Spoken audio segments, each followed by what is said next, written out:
June 30th. The void that my parents have left behind ever since their death has slowly begun to consume the whole of me. I'd seen it happen with my own eyes. My parents inside a car being crushed under an oil tanker, followed by a colossal explosion. Nothing much had remained in that crash. That was exactly 5 months and 12 days ago, and soon the damp walls of my house haunted me. Every unkempt corner, every discarded object, every bit of the house reminded me of happy times. I imagined I could hear my mum humming in the kitchen, or my dad laughing in the living room. My recent bereavement was getting on my nerves. I have no relations to maintain, no promises to keep. I just had my 12-hour job, with all the extra hours for which I got paid. It wasn't the money that mattered anymore. I just have to keep myself engaged somehow. I think I knew it all along, that I would have to move out one day. If not to escape the cesspool of memories, then to start anew. July 2nd.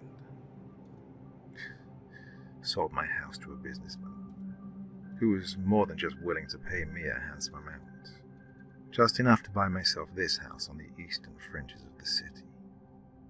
The nearest house is a mile away. I thought buying a house in the countryside would make me drive an extra hour into the city, so I chose this house, with a bright yellow plaster. The color seemed cheery. I hoped it would help me do away with my former house and all the memories it harbored. The house itself seems pleasant enough, and the surroundings are peaceful. Oh, I wanted to find peace. Yeah, I think I will find peace here. July 4th. I love this house. It's warm and comfortable. The rooms are large, and it gets plenty of sun and air from the windows. I met my nearest neighbour today. He seemed a burly, middle-aged, good-humoured chap, and his small, kindly wife makes really great cookies. However, they seemed to be looking at me a bit queerly when they thought I wasn't looking. But they probably don't have a lot of city people out here, so maybe they're just curious about me. July 7th. Something about this house has started to make me feel uncomfortable. I feel like I'm being watched. I woke up from sleep last night, expecting to find an intruder in my house. I don't know why I felt that way. The sensation of being watched was very strong. The air had grown particularly dense and chilly. It took an effort to draw my breath. I think I'm just being paranoid, though. It's new for me, after all. I'm bound to feel uneasy, having lived in the city for so long. The nights get quiet. Too quiet for my liking. Oh well. July 8th. I woke up again tonight. It felt uncomfortable. The air was heavy. It was different, almost wrong. I switched on my light. Everything looked normal in the light, though, so the feeling dissipated. July 9th. I found a discoloration in the yellow ceiling today, directly above my head. The plaster had somewhat faded away in one place. It looked wet. Maybe there was something wrong with the plumbing. Have to ask a plumber to come down and take a look. July 11th. I got a plumber to take a look a few days back, but nothing's wrong with it. Even the discoloration wasn't there. But that night, I found that the discoloration was back. The shape looked somewhat familiar, like a man perhaps. And the next morning, it was just gone.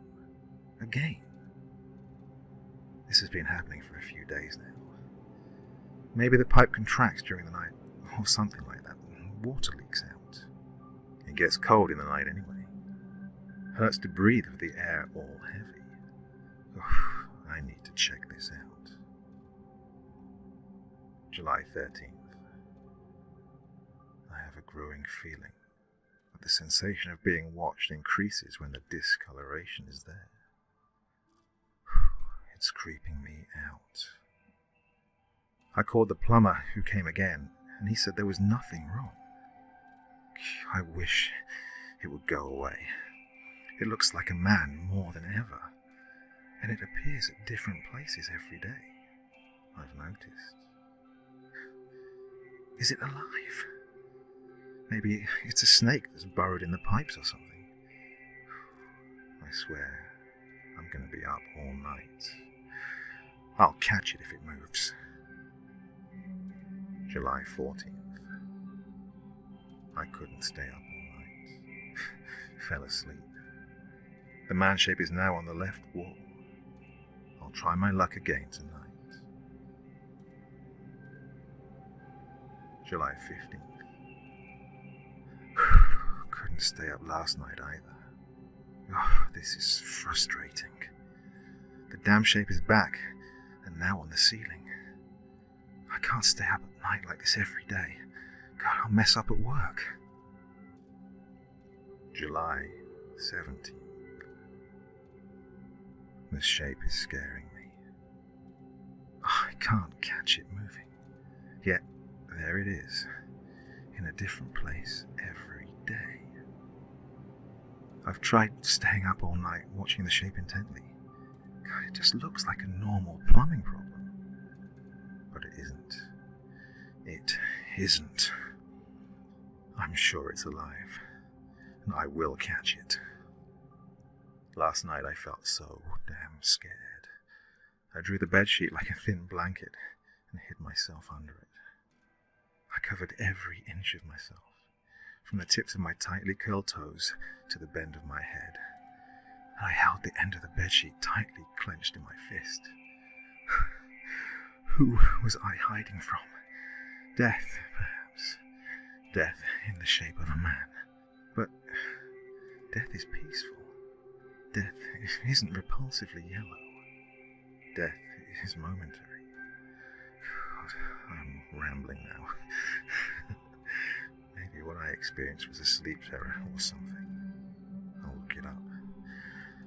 I have to sleep. God, I feel so sleepy. July 20th.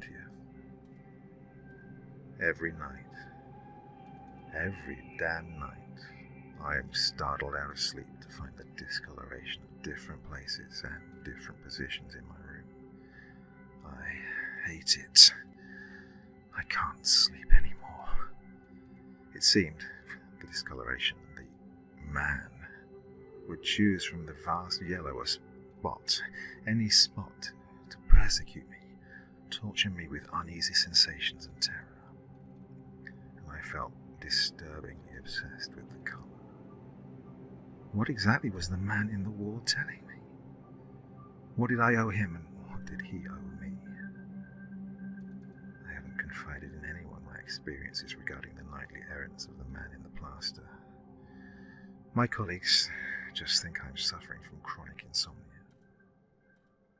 One guy actually suggested me a week's leave from the office. God, what a joke. That was the last thing I would ever want. The more I stayed away, the less I thought of it. As horrible as it is to come home to this entity, which I'm sure is malevolent. God damn it, I'm going to call the priest. July 23rd. Today, when I ran away from the house frantically and reached my office, palpitating, my boss called me to his room. He suggested that I was in need of some rest. I grew desperate at the word.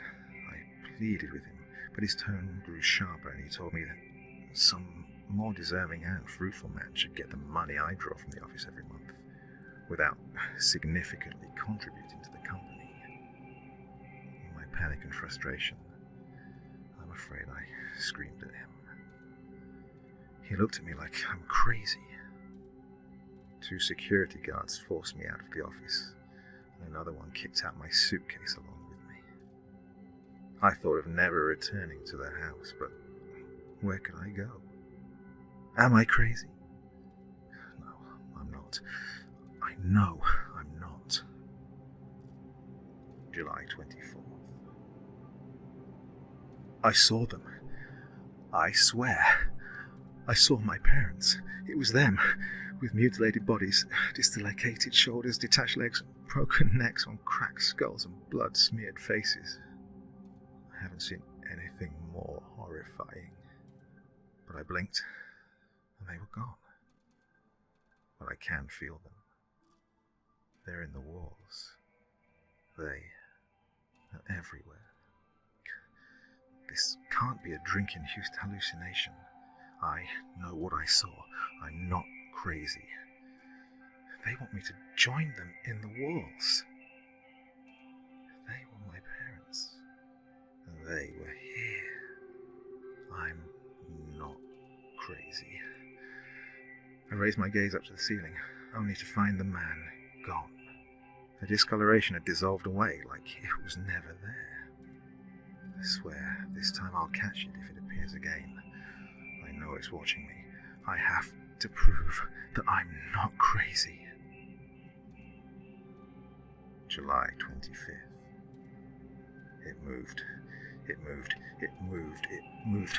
I saw it move. July 26th. Can't write. Fingernail broke. I scratched wall. I scratch wall. Drink and wall scratch. Scratch. Going home. There weren't any more entries in the diary that the police had found. The inspector stopped reading. The last page was covered with splotches of blood. This was a singular piece of literature for sure.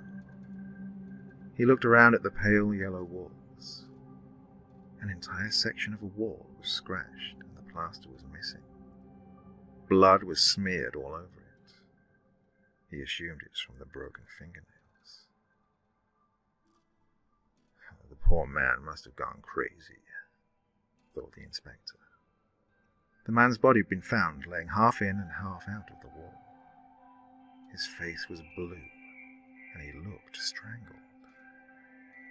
There weren't subcutaneous abrasions or anything like that. If it was possible, it looked as if the man had died from holding his breath for too long. Crazy stuff, he thought. As he stood up to go, he noticed a wet discoloration in the ceiling. But that was only the plumbing. So, he left.